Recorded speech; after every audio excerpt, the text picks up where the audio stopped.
네, 안녕하세요. 난공공무원 학원 그리고 메가 공무원에서 행정학을 가르치는 황철곤입니다.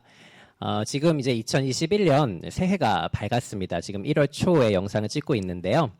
일단 이 영상을 보시는 많은 분들, 모든 분들 다 새해 복 많이 받으시라는 말씀을 좀 전해드리고 싶고, 올해는 여러분들 건강하시고요. 그리고 여러분들이 바라시는 모든 것들 다 성취하시기를 진심으로 기원하겠습니다. 새해가 밝았으니까 아마 많은 분들이 이제 올해의 목표를 세우시고, 특히 이제 여러분들의 어떤 진로라든지 어떤 그 인생의 어떤 경로를 설정하시는 분들도 굉장히 많으실 거고요. 그러한 어떤 정답이라고 생각하시는 어떤 많은 경로들 중에 하나로 요 공무원 시험, 7급 공무원 시험을 준비하시는 분들이 많으실 거라고 생각을 해요. 물론 이 전부터 많은 고민들을 해오셨던 분들도 계실 거고, 그리고 준비를 천천히 하셨던 분들도 계실 겁니다. 새해가 밝았으니까 이제부터 우리 본격적으로 시작을 해야 될 그런 시점이기도 합니다. 올해 7급 같은 경우에는 이제 많은 이제 제도의 변동도 있죠. PSAT가 도입이 되기도 하고요. 어쨌든 국가직 같은 경우에는 9월이고 국가직 같은 경우에는 9월에 시작이 되고, 그리고 지방직 같은 경우에는 10월에 요 1차 시험이 치러지게 될 겁니다. 그래서 요 7급 커리큘럼을 1월부터 시작하는데 크게 모자람이 없는 기간이라고 생각하시면 돼요. 요 1월부터 시작하시면 충분히 국가직과 지방직까지 우리 7급 준비를 하실 수 있는 그런 기간이니까요.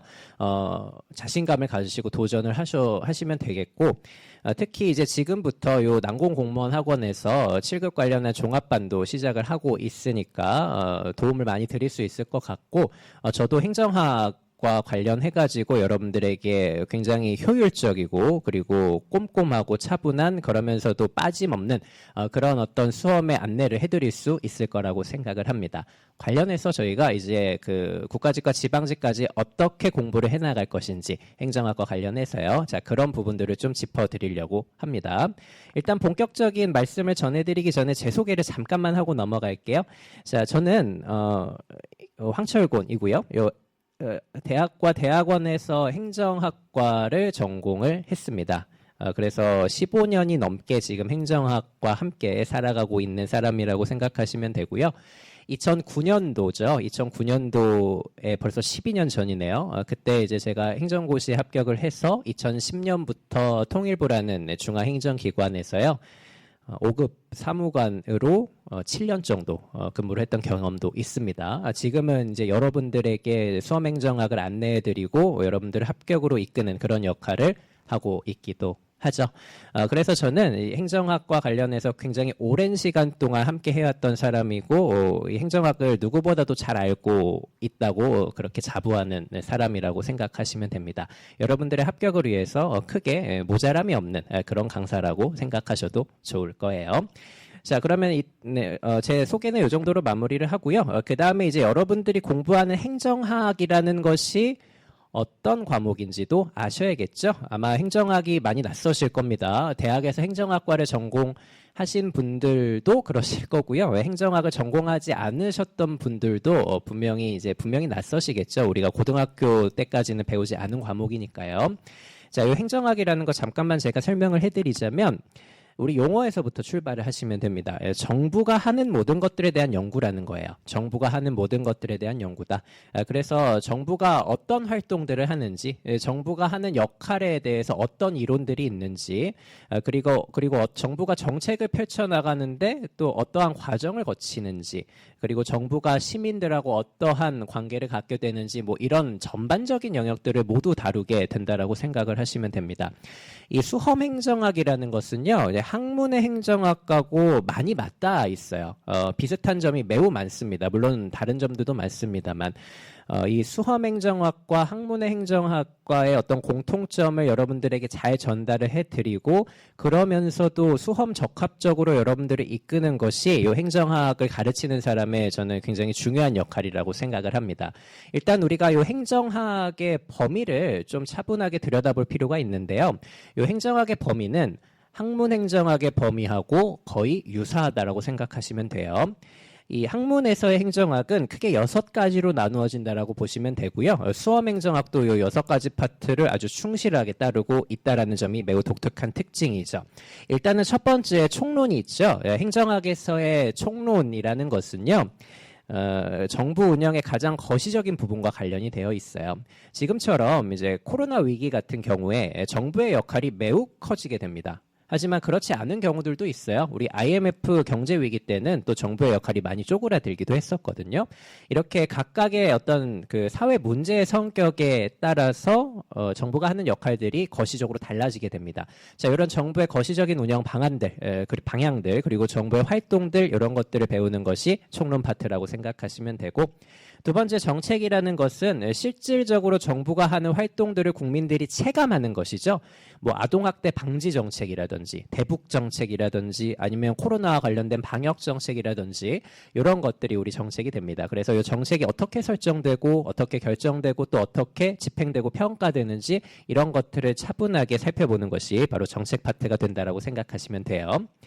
그리고 요 정부가 일을 하기 위해서는요 수단들이 필요합니다. 그 수단들이 조직인사 재무라고 생각하시면 되겠죠. 조직이라는 것은 물리적인 구조입니다. 정부가 일을 하기 위한 물리적인 구조로서의 요 조직이 어떻게 형성되고 이렇게 형성된 조직의 어떤 구성원들이나 또는 조직 전체적인 측면을 어떻게 관리해 나가는지 이것들과 관련된 것들을 조직에서 배우게 될 거예요. 그리고 인사라는 것은 바로 여러분들이죠. 바로 공무원들을 어떻게 뽑고 어떻게 관리하고 때로는 어떻게 징계하고 처벌할 것인지 이런 것들을 배우는 것이 인사 파트라고 보시면 됩니다. 그리고 수단 중에 마지막인 요 재무는요. 돈이죠. 정부도 일을 하려면 돈이 필요합니다. 정부가 쓰는 돈을 예산 또는 재정이라고 하는데 요 예산을 어떻게 관리할 것인지 그리고 요 예산을 어떻게 운영할 것인지와 관련한 이론들 이런 것들을 전반적으로 배우는 파트가 저 재무 파트라고 생각하시면 되겠죠. 그리고 마지막에 요 지방은요. 지방은 지방자치제도 생각하시면 됩니다. 지방자치라는 것은 지역의 일을요. 중앙정부의 개입 없이 간섭 없이 지역 스스로 해나가는 것을 지방자치라고 하죠.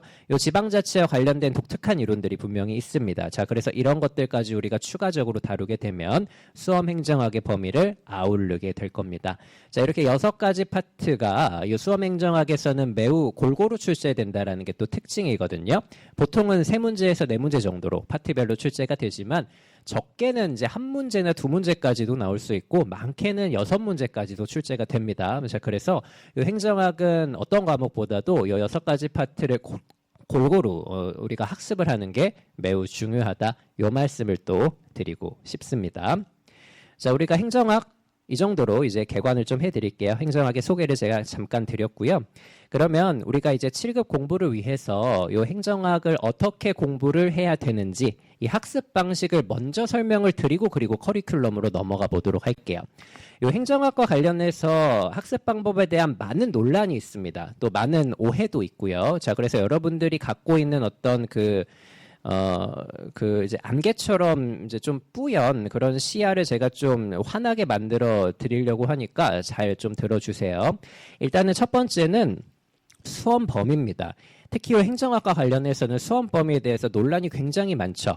왜냐하면 학문 행정학의 범위는 무한대라고 생각하셔도 되기 때문이에요.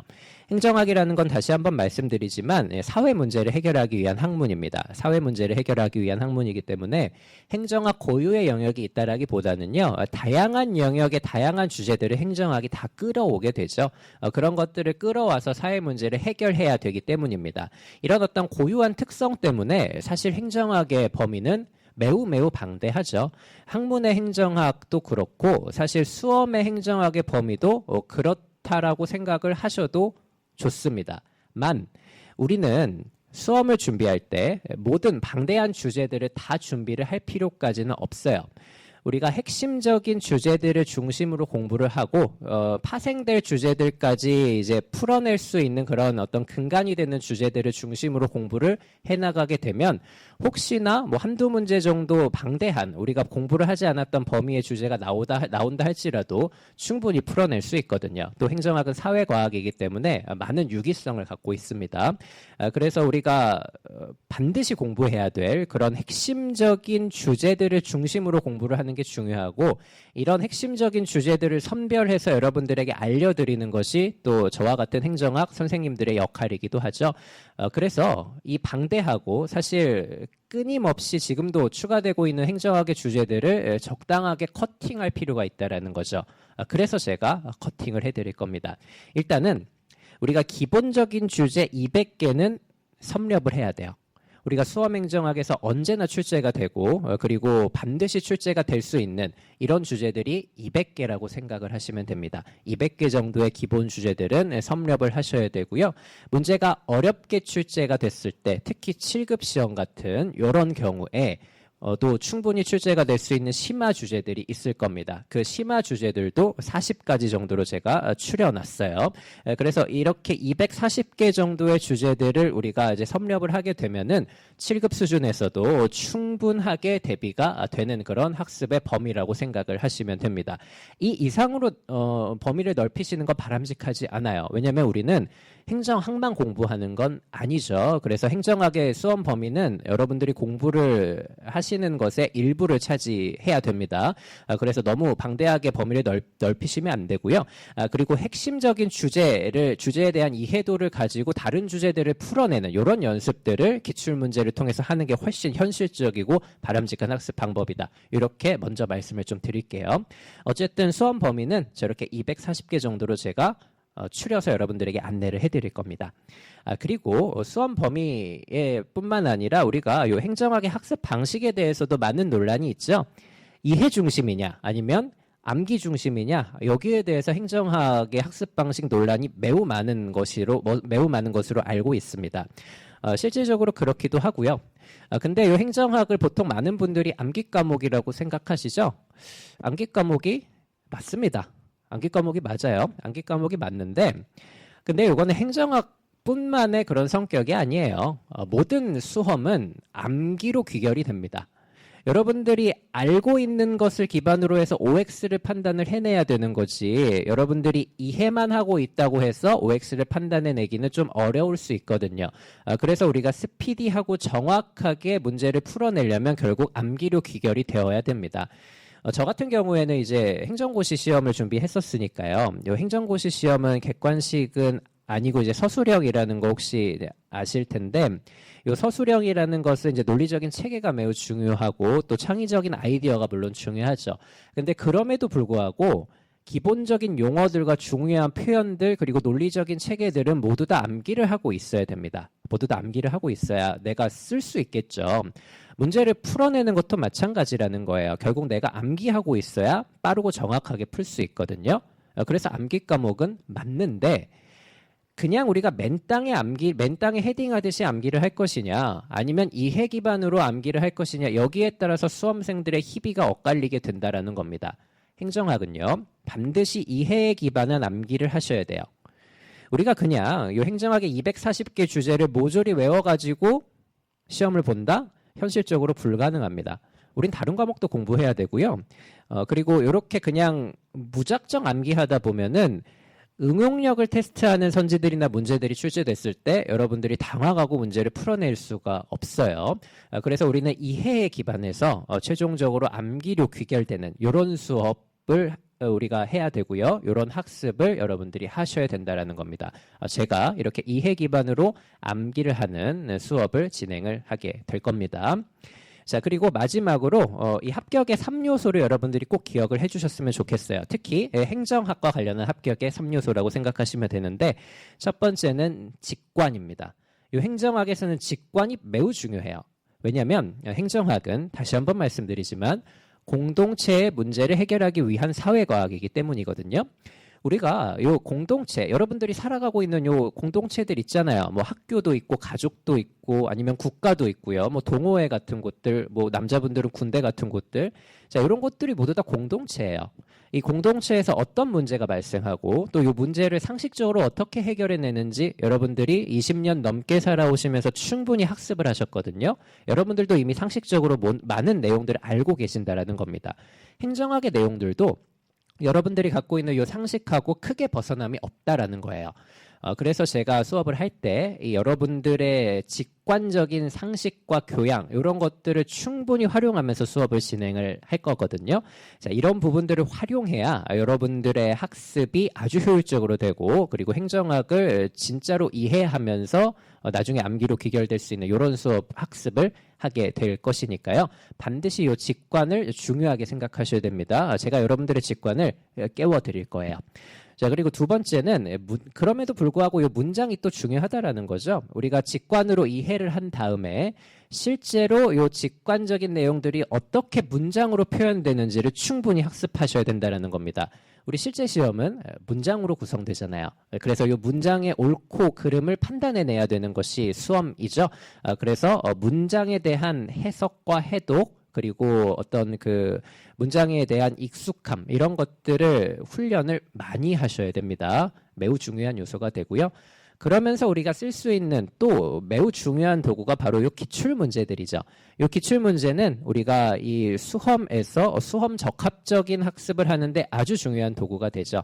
우리가 배운 개념들이 어떻게 출제가 되고요. 그리고 이렇게 출제가 된 어떤 문제들의 핵심 포인트는 무엇이고 함정은 어떤 포인트에서 내는지 이런 것들을 충분히 또 분석하면서 또 시간 내에 풀어내는 연습 이런 것들을 병행하셔야 진짜로 합격으로 다가갈 수 있는 그런 어떤 지점이 될 수 있습니다. 그래서 이 합격의 3요소, 직관, 문장, 기출 이 세 가지 매우 중요하니까 지금 머릿속 그리고 가슴속에 좀 잘 담아주셨으면 좋겠습니다. 그래서 자 이렇게 중요한 어떤 학습의 방식들 있죠. 이런 학습의 방식들을 기반으로 한 이제 7급 커리큘럼을 간단하게 좀 소개를 해드릴게요. 먼저 국가직을 대비한 커리큘럼입니다. 우리 국가직 시험 9월에 있죠? 9월에 있습니다. 일단은 2개월 동안은 이 7급 행정학 올인원 수업에 들어가게 될 겁니다. 이때는 주요 개념들을 여러분들에게 충분히 전달드리고 이해시켜 드릴 거고요. 우리가 몇 개의 주제를 공부를 한다고 했죠? 바로 240개 주제들입니다. 기본 주제 200개랑 40개 주제, 심화 주제 40개까지 우리가 모두 다 기본 올인원 수업 시간에 다 다루게 될 거거든요. 이렇게 다루게 되면 7급 수준에서도 충분히 커버가 되실 거고요. 자, 이 과정에서 제가 이 PPT와 기본서를 활용하게 될 거예요. PPT를 제가 이제 잘 활용을 하는데 다른 혹시 이제 수업들의 OT를 봐보시면 알겠지만 저는 이 PPT를 활용할 때 텍스트 위주가 아니라 어떤 그 도형이라든지 체계라든지 그리고 그림이라든지 이런 부분들을 활용을 합니다. 이게 여러분들의 직관을 깨우기 위한 그런 어떤 사전 작업이라고 생각하시면 돼요. 이 행정학의 주제들은 모두가 다 어떤 주제든지 여러분들의 상식에 다 근거하고 있기 때문에 그 부분들을 일단 깨우고 난 다음에 기본서에 있는 문장과 조금 어려운 표현들로 들어가게 되어야 된다라는 겁니다. 이 과정을 통해서 여러분들이 직관과 그리고 중요한 문장들을 충분히 학습을 하게 될 거예요. 자, 그리고 뭐 이것뿐만 아니라 우리가 기출 문제까지 다 다루게 되기 때문에 올인원 수업이 되는 거죠. 제 기본서 보시면 아시겠지만 각각의 주제들마다 한 문제 또는 두 문제, 많게는 뭐 세 문제까지도 각각의 핵심적인 기출 문제들이 다 수록이 되어 있고요. 수업 시간에 이 문제들을 다 다루게 될 거예요. 특히 수업 시간에 여러분들에게 이 문제들을 거의 대부분 풀어볼 수 있는 시간을 제가 드리거든요. 한 문제당 30초 정도씩 이렇게 드리고 실제로 여러분들이 이제 적용을 시켜보는 훈련을 하실 수 있게 될 겁니다. 매우 중요한 과정이기 때문에 제가 시간이 좀 들더라도 수행을 하고 있고요. 여러분들이 이 개념을 듣고 실제로 적용을 해보는 이 훈련이 있어야지 처음부터 수험 적합적인 그런 학습이 가능해지기 때문에 이런 식으로 수업을 진행을 할 겁니다. 1, 2월 동안에 2달 동안 진행이 되기 때문에요. 8주 동안 만나서 수업은 한 주에 2번씩 그래서 16번 실강 기준으로 이렇게 진행이 될 계획이 있고요. 그리고 3월부터 4월까지는 이제 기출 분석 시간으로 돼야 되겠죠. 물론 우리가 올인원 수업 시간에 400제의 핵심적인 기출 문제들은 다루기는 하지만 이때 주인공은 개념이라면 3월부터 들어갈 기출 분석 수업은 주인공이 기출 문제가 됩니다. 요 기출 문제들 우리가 핵심적인 기출 문제 1000제를 제가 수업 시간에 분석을 실제로 해드릴 겁니다. 제 기출 문제집에는 1800문제 정도의 문제가 실려 있어요. 근데 그 중에서 1000문제 정도의 핵심적인 문제들을 수업 시간에 분석을 해드릴 거고요. 어떤 부분을 중심으로 분석을 해드릴 거냐면 바로 출제 포인트입니다. 우리가 그 기출 문제라는 것은 결국 중요한 개념들을 수험생들이 제대로 알고 있는지 그리고 제대로 이해하고 있는지 판단하기 위해서 내는 도구들이거든요. 그래서 출제위원들이 수험생들을 검증하기 위한 포인트들이 있어요. 그 포인트들을 제가 정확하게 짚어드릴 거고 그 포인트들을 충분히 훈련할 수 있게 만들어 드릴 겁니다. 그러면서도 이 문제 풀이 팁도 당연히 알려드려야 되겠죠. 실전에서는 우리가 모르는 문제들도 풀어낼 수 있어야 되고 헷갈리는 부분들을 잘 우리가 좀 헷갈리는 부분들도 잘 우리가 풀어낼 수 있어야 될 거고요. 그리고 우리가 뭐 4개의 선지 중에 뭐 하나, 2개 정도는 보지 않고서도 문제를 또 충분히 풀어낼 수 있는 시간 절약을 위해서 그런 어떤 팁들도 분명히 존재하니까 이런 부분들까지 모두 다 알려드리도록 하겠습니다. 자, 그리고 이 기출 분석 시간에는 기출 분석만 들어가는 게 아니에요. 우리가 1, 2월에 배웠던 요 개념들도 함께 리마인드하는 시간들을 가질 겁니다. 그래서 개념 정리에 할애되는 시간은 한 30% 정도, 그리고 기출 분석에 들어가는 수업 시간 70% 정도 요 정도 생각하시면 될 겁니다. 자, 그래서 우리가 3, 4월 동안 2달 동안 또 기출 분석 수업을 한 16번 정도의 수업을 통해서 다 끝내게 되면은 이제 또 5월에서 6월까지는 우리가 여태까지 배웠던 것들을 최종적으로 압축 정리하는 그런 시간으로 넘어가야 되겠죠. 이때는 우리가 여태까지 배웠던 개념들을 빠르게 압축할 거고요. 그리고 계속 우리가 살펴봤던 기출 문제들을 또 빠르게 압축해서 출제 포인트들을 다시 한번 충분히 훈련하는 시간을 가질 겁니다. 자, 이런 시간들을 통해서 결국 우리가 시험 직전까지 여러분들이 시험장에 갖고 갈 요 단권화 작업을 하는 그런 과정이라고 생각을 하시면 됩니다. 최종 정리, 핵심 정리, 요 압축 정리 시간에 여러분들이 이제 최종적으로 시험장에 갖고 갈 그런 단권화 작업을 하는 과정이다. 이렇게 생각하시면 되죠. 자, 그러면 이제 국가직까지 한 2달 정도 남았죠. 자, 이때는 우리가 이제 동형 모의고사를 통해서 실전 훈련을 해야 되겠죠. 국가직 대비 동형 모의고사를 통해서 실제로 시간 내에 문제를 풀어낼 수 있는 훈련들, 그리고 낯선 주제들에 대해서 대비할 수 있는 훈련들, 그리고 익숙한 출제 포인트들은 빨리빨리 체크해낼 수 있는 실전 훈련들 충분히 하고 들어가셔야 됩니다. 이때 우리가 개념 체크할 거고요. 그리고 출제 포인트들을 다시 한번 체크하는 이런 과정으로 진행을 하게 될 겁니다. 이렇게 우리가 쭉 넘어가면 이제 9월에 국가직 7급 시험을 충분히 대비할 수 있게 됩니다. 자, 근데 뭐 국가직 시험만 대비하시는 분들도 계실 테지만 지방직 시험도 같이 치르시는 분들도 계실 거고, 그리고 지방직 시험만 7급에 한해서 지방직 시험만 준비를 하시는 분들도 분명히 계실 거예요. 자, 그래서 지방직 시험을 위한 커리큘럼도 추가해서 좀 말씀을 드릴게요. 요 지방직 시험은 전반적으로는 이제 비슷합니다만 우리 지방직에서는 선택 과목이 있죠. 선택 과목이 있고 몇 가지의 선택 과목 중에서 저는 이제 지방자치론을 담당을 합니다. 요 지방자치론은 그 5월에 우리가 그 개념 수업하고 올인원 수업하고 기출 분석 수업을 같이 나가게 될 건데요. 요 지방자치론은 여러분들 뭐 많이 들어보셨겠지만 선택 과목 중에서 가장 여러분들에게 도움을 많이 줄 수 있는 그런 과목이라고 생각하시면 돼요. 3가지 지점에서 그런데 요 지방자치론은 일단 그 제가 아까 전에 설명해드린 행정학의 6가지 파트 중에 하나의 파트가 좀 확장된 부분이거든요. 그래서 첫 번째 양의 측면에서요. 공부량의 측면에서 우리가 이미 행정학에서 배웠던 부분을 활용한 다음에 그것을 심화 내용으로 들어가는 것이기 때문에 양이 매우 적습니다. 양이 매우 적다. 두 번째는 난이도도 그렇게 어렵지 않다라는 거예요. 요거는 다른 선택 과목과의 비교를 통해서 여러분들이 충분히 체감하실 텐데, 뭐 경제학이 특히 이제 가장 라이벌 되는 선택 과목일 텐데, 경제학하고 이렇게 비교를 해보면 지방자치론의 난이도가 훨씬 낮습니다. 훨씬 낫다. 그래서 지방자치론에 그런 우위가 있다라고 생각하시면 되고, 세 번째 이유는 행정학과의 보완 관계라는 거예요. 저 지방자치론을 여러분들이 선택 과목으로 공부를 하시면 실제로 7급 행정학에서 매우 많은 도움이 될 겁니다. 특히 7급 행정학의 지방 파트는요. 저 지방자치론의 근거에서 나오는 문제들도 한두 문제 정도씩 되고 있는 상황이거든요. 심화된 문제들이 출제된다라는 거죠. 그래서 선택 과목으로서 지방자치론을 여러분들이 선택을 하시게 되면은 행정학에도 도움이 될 수 있다라는 거죠. 이런 세 가지 측면 때문에 양과 난이도 그리고 보완 관계 이 세 가지 측면 때문에 저는 지방자치론을 여러분들이 선택을 하시라고 권해드리고 싶고 5월에 이 지방자치론과 관련한 올인원 수업과 기출분석 5, 6월에요. 지방자치론의 개념과 기출을 모두 다 다루는 저 정도의 시간으로 충분하기 때문에요. 그런 과정이 진행이 될 겁니다. 자, 일단은 5월에 이렇게 추가적으로 지방직 같은 경우에 선택 과목이 진행이 될 거고요. 우리가 지방직 7급 시험은 10월에 진행이 되기 때문에 국가직 동형 모의고사 이후에 한 달 정도의 시간이 좀 더 있습니다. 그래서 지방직과 관련한 동형 모의고사 추가로 진행이 될 거고요. 지방자치론도 마찬가지로 이때 동형 모의고사가 진행이 될 계획입니다.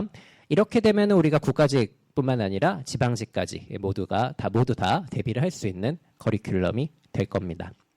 지금까지 이제 행정학의 공부 방법들 그리고 이 수험에 합격하기 위한 그런 커리큘럼들을 소개를 해드렸고요. 이 수험이라는 것은 저도 수험 생활을 해봤지만 수험을 하기 위해서는 분명히 희생은 필요합니다. 여러분들 아마 이제 친구들도 많이 못 만나게 될 거고요. 그리고 계속 한 자리에 앉아서 공부를 하는 나날들이 계속될 거고 또 불안하고 두렵고 그런 어떤 심적인 변화들도 충분히 감내를 하셔야 될 거거든요. 근데 이런 희생은 또 이제 수험 공부를 위해서 필요한 부분이기도 합니다. 불가피한 부분이라는 거죠. 근데 이 불가피한 희생은 여러분들 최소화하셔야 된다라는 거예요. 희생은 불가피하지만 이 불가피한 희생은 최소화하는 수험이 필요합니다.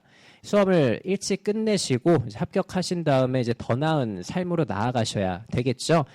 그 과정을 위해서 제가 여러분들과 함께 연구하고 공부하고 또 전달을 충분히 잘 해드릴 수 있는 그런 역할을 할 테니까 올해 합격을 반드시 목표로 하시고 저와 함께 이 행정학 고득점을 위해서 노력을 많이 해봅시다. 저도 열심히 준비하겠습니다. 자, 그러면 새해 복 많이 받으시라고 다시 한번 말씀을 드리고요. 우리 7급 종합반에서 뵙도록 하겠습니다. 감사합니다.